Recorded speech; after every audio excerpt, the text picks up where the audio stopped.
línea para compartir su columna con nosotros a la ex docente y semióloga Olga Corna. Olga, ¿cómo estás? ¿Todo bien?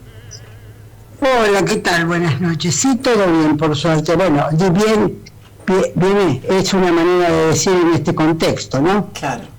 Bueno, gracias por atendernos y ya que dijiste que un poco bien en este contexto, el tema de hoy, que bueno, estamos listos, preparados, la audiencia también para escucharte.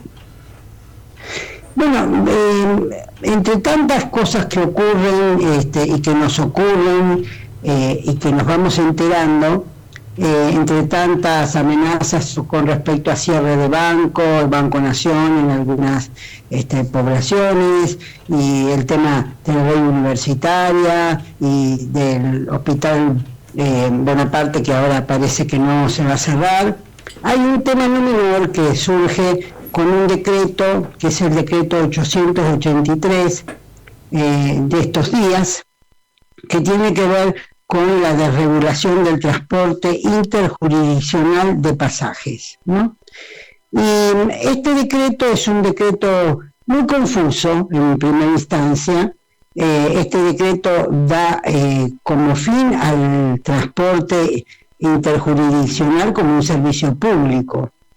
Y peligran casi 1.600 destinos, digamos, porque este decreto otorga libertad a las empresas para establecer rutas, horarios, tarifas y tipos de vehículos, sin necesidad de autorizaciones previas, ¿no? Se crea un nuevo Registro Nacional de Transporte, donde pueden acceder empresas extranjeras. Hay un nuevo régimen de acceso a puertos y aeropuertos, y hay una simplificación de requisitos y trámites. En realidad la información es bastante confusa, porque cuando el ministro Sturzenegger lo presenta, habla de un caso puntual, que es la provincia de Córdoba, pero que en realidad a este decreto no le afectaría porque es un transporte de tipo inicial, ¿no? Claro, sí. Y esto afectaría al transporte interjurisdiccional. Insisto en esto de que la información es confusa porque hay alguna reglamentación, pero no está todo reglamentado el decreto. Un poco entiendo que la idea es liberar, ¿no? Digamos, hacer este juego de libre mercado, pero también un libre mercado que adquiere mayor libertad de acción, supuestamente, en las empresas, desde el punto de vista de sus tarifas, pero también de rutas. Y esto es todo un tema no menor, porque muchas poblaciones, muchas localidades pueden quedarse sin un medio de movilidad, que es lo que todavía no está, digamos, por lo menos reglamentado en su totalidad. ¿Esto qué implica? Implica que hay una posibilidad de no control sobre ciertas cuestiones, es decir, responsabilidades que las empresas deberían tomar para el de sus viajes. Por ejemplo, pensemos en un viaje de chicos a cualquier lugar, a cualquier otra provincia, Sí. Viajes de estudio, que lo hemos visto en estos días, ¿no? Digamos, Sí. hemos comprobado que algunos exámenes, por ejemplo, permitieron que ciertos transportes no salieran porque los choferes no cumplían ciertas condiciones. ¿No? Bien. Entonces, hubo una primera desregulación del tema del transporte público en la década de los 90. Bueno, también en la década de los 90 perdimos los trenes. No sabemos si los trenes no se perderán ahora. Sí. Y esta ambición un tanto alocada de lo que es el libre mercado en todo lo que tenga que ver con servicios, también genera un problema desde el punto de vista de responsabilidades, ¿no?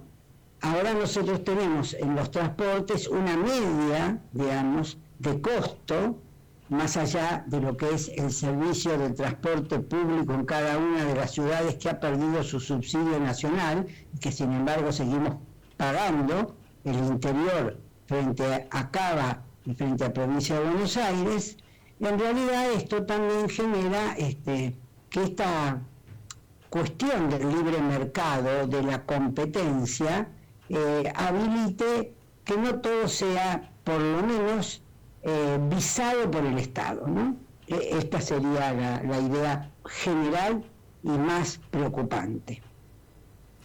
Claro, y ya que hablaste de la falta de subsidios, bueno, cada vez se acrecienta más y es como que el gobierno nacional no tiene la idea clara de lo que puede llegar a seguir pasando si sigue desfinanciando, en este caso, el transporte.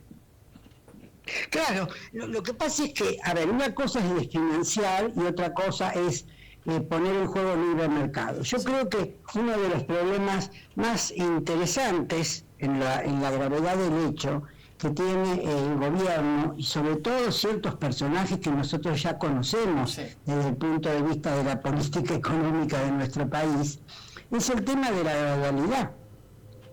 Una cosa es que nosotros pensemos que alguien dice vamos a cambiar las reglas del juego gradualmente, y otra cosa es que el corte abrupto de determinadas condiciones que teníamos hasta hoy se den en un juego que no está claro aún en el mismo decreto. Cuando uno habla de simplificación de requisitos y trámites que no están, digamos, enunciados claramente, esto también tiene que ver con la responsabilidad de quien asume que puede tener una empresa de transporte. Y tener una empresa de transporte, con el tema del combustible, con el tema de los gastos en repuestos, los gastos en lo que hace a una unidad de movilidad de esa naturaleza, si el libre mercado juega desde la perspectiva de lo que nosotros tenemos hoy, bueno, efectivamente va a haber la posibilidad de que ciertas localidades no sean rentables.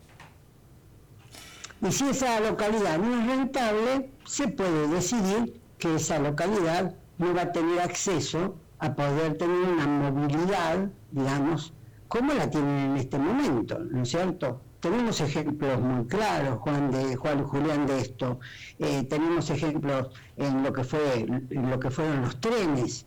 Sí. Y tenemos otras cosas que son, digamos, un tanto impensables en la comparación con otros países.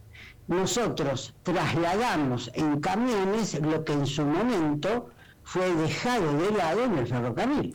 Tal cual. Pero pensemos en otra cosa mucho menor. Vamos a suponer que hay alguien que viva en una localidad como, voy a poner cualquiera, no tiene, digamos, en una localidad pequeña, Santa Teresa. O, digo, está hablando de la provincia de Santa Fe, ¿no? Sí, sí. O una como Teóbal, digamos, donde ahora uno puede ir, o Cañada de Gómez, digamos. Sí. Donde uno puede ir y venir en transporte. Vamos a suponer que eso no sea rentable para el dueño de esa empresa. Y piense, con un criterio absolutamente de rentabilidad, que le conviene ir a una localidad más cercana que a esa localidad. La pregunta es, mucha de esa gente, como mucha de la gente que vive no en Rosario puntualmente, trabaja en Rosario, ¿no? O trabaja en una localidad mayor, más grande, cercana. ¿Cómo se transporta? Digamos. Entonces, este decreto, que es el decreto 883, digamos, tiene esta cuestión de nebulosa en algunas cuestiones, ¿no? En algunas situaciones. Entonces, bueno, me parece que como otros tantos decretos que hemos escuchado y que hemos visto, y además por una cuestión que no solo pasa por el gobierno nacional, sino por otro paraguas de ley, que es la ley Bases o el RIGI, digamos, efectivamente allí hay un DNU digamos, que puede ser utilizado por el presidente y tiene una cantidad de tiempo de 2 años que fue dada por el Congreso, además, ¿no? Como digamos que esto no es una cosa que el presidente hizo, sino que además fue otorgado, que permite que estas cuestiones de retransformación, reestructuración del Estado, tenga esta posibilidad de tener decretos que son firmados a través de un DNU y que en realidad, para ser en todo caso viables, necesitan de una información concreta y de que ese decreto sea articulado, digamos. Sí. Si el propio ejemplo del ministro es un ejemplo provincial al que este decreto no le va a afectar, bueno, hasta el propio ministro está confundido. Exactamente. Olga, te tenemos que dejar. Muchísimas gracias por tu columna y será hasta el próximo programa. Bueno, gracias, muy amable. Cariños a todos por allí. Igualmente.